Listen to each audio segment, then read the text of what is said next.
Hello, everyone. Welcome to Cyber Inspiration Podcast. My name is Evgeny. I've been around security for the last 20 years, and I have a lot of experience working with a variety of cybersecurity vendors. My main work is vendor consulting and cybersecurity advisory.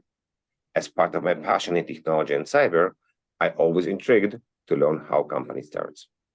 I started the podcast to understand the thinking process and what motivated people to start their own company. This podcast is also affiliated with Security Architecture Podcast. I have a pleasure today to talk to Moty from Surf and understand their journey in the company. Moty, can you please tell me about yourself?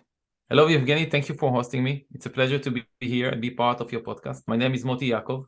I am the CEO of co-founder of Surf Security. In the last 20 years, I was a CISO and a security expert of various startups to large corporates. And I started Surf as inspiring as my work and my experience and my pain and my challenges as a CISO to deliver a new product that hopefully will revolutionize this whole area and reinvent the way that security people work and the way that security is working inside the company. Moty, can you tell me a bit more about what Surf does? Surf is a zero trust enterprise browser. So it's a browser that was built from day one for enterprise.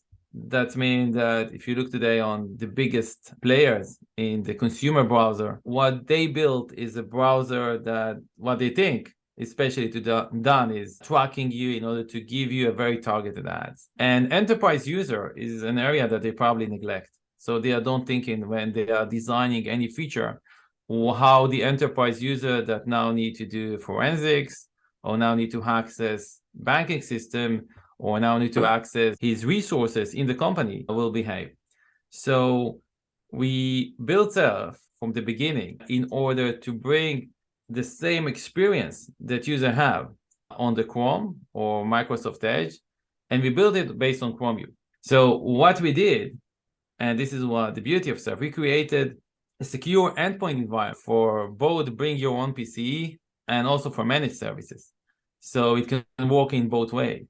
And this way, we are actually allowing employees or contractors or third party to work whenever or however they want. And we provide a very granular access control, DLP. We have data encryption, we have policy management, and we are doing so while keeping the productivity of the user and privacy of the user as well.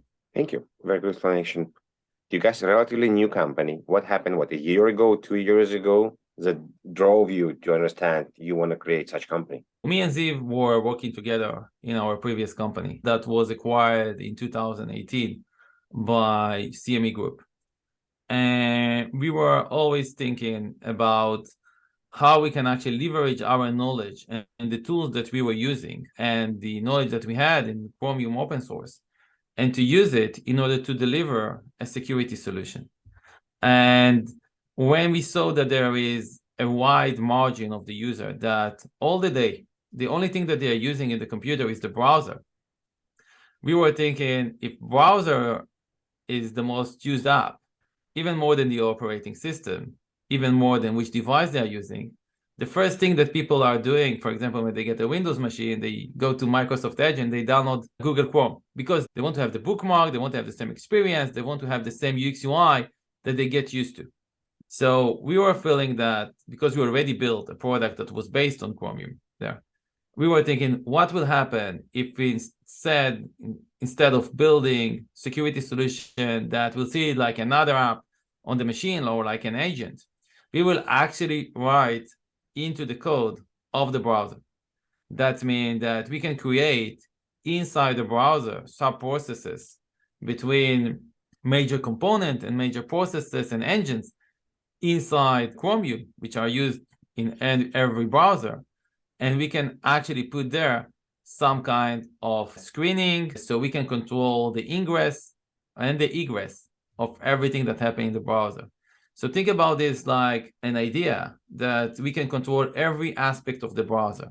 Now, what we figure out, maybe working here in the offices in London, was the most used application by far is the browser. And companies and startups and from all the world moving to the cloud.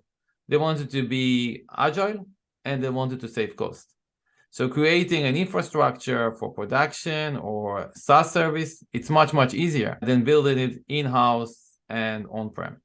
So we took the browser, we put inside our capabilities of DLP, Zero Trust. This was the first one, Secure Web Gateway inside the system. We added features as people ask, for example, for SSH and RDP. So we were all the time communicating with CISOs and having with them this conversation about what they think will bring them value. If I may add, I created here a group called Cyber Kingdom. And in this group, they are today around 240 CISOs from a wide range of companies here in the UK. Some of them are subsidiaries of US companies. And I took with them the validation, and the feedback that I was getting from them is how no one was thinking about this until now. So it sounds to be so reasonable to do it inside the browser. Why people didn't do it until now?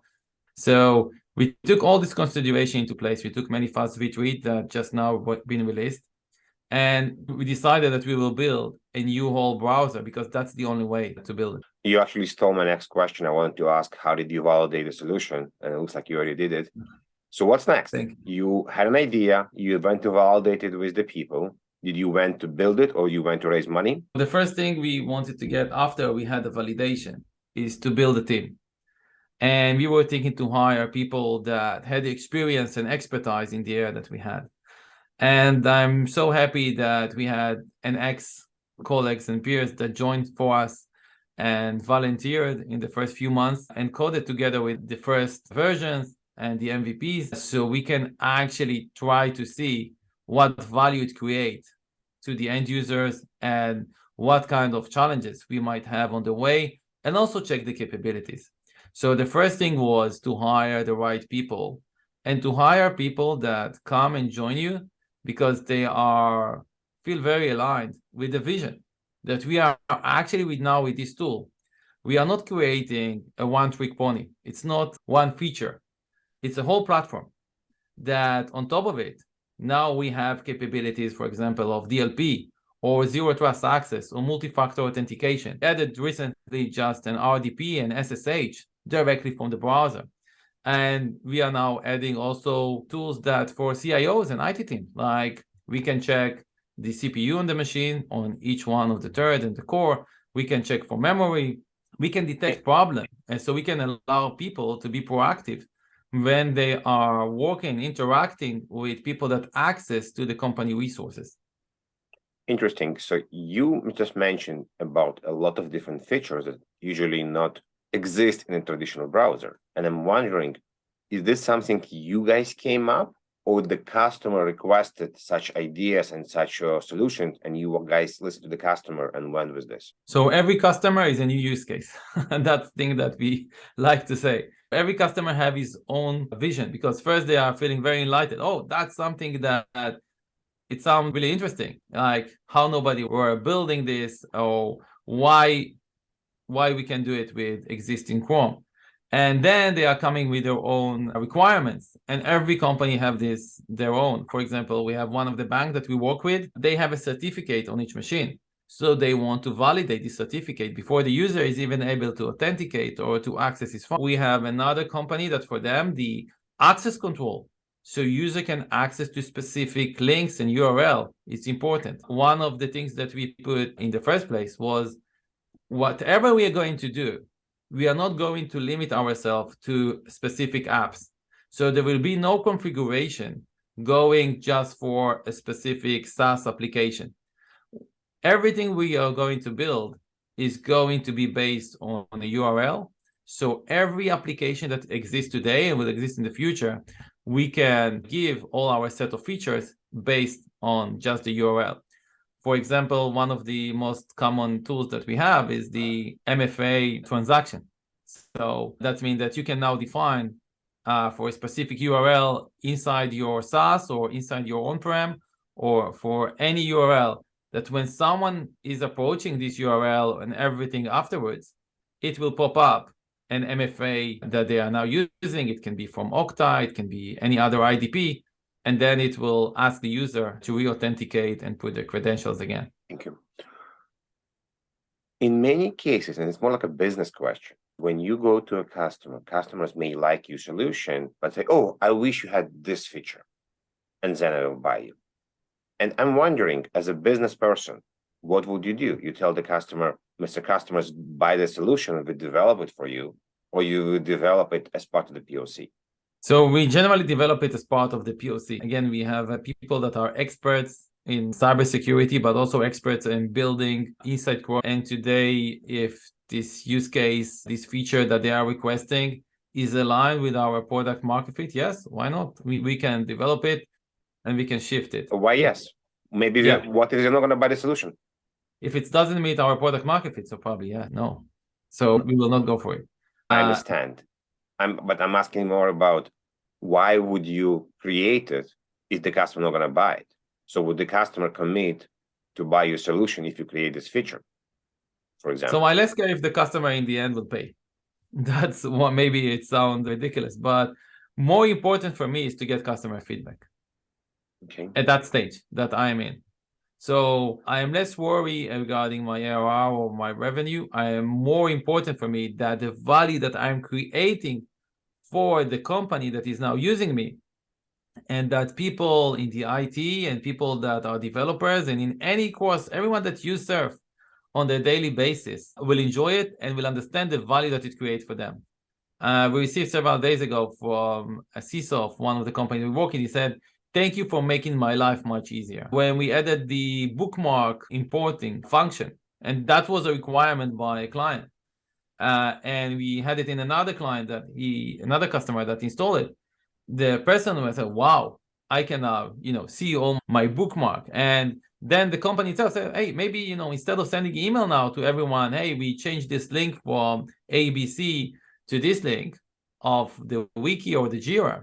Maybe we can just simply change it to everyone inside the browser." And we did this as well. So things are growing in area according to the request. In the end, every company, the main reason that it's actually being established is to give value and create value to the customer and to the clients. This is the best go-to market. If you can go back to the beginning of the Serve days, what do you recommend to yourself to do potentially differently?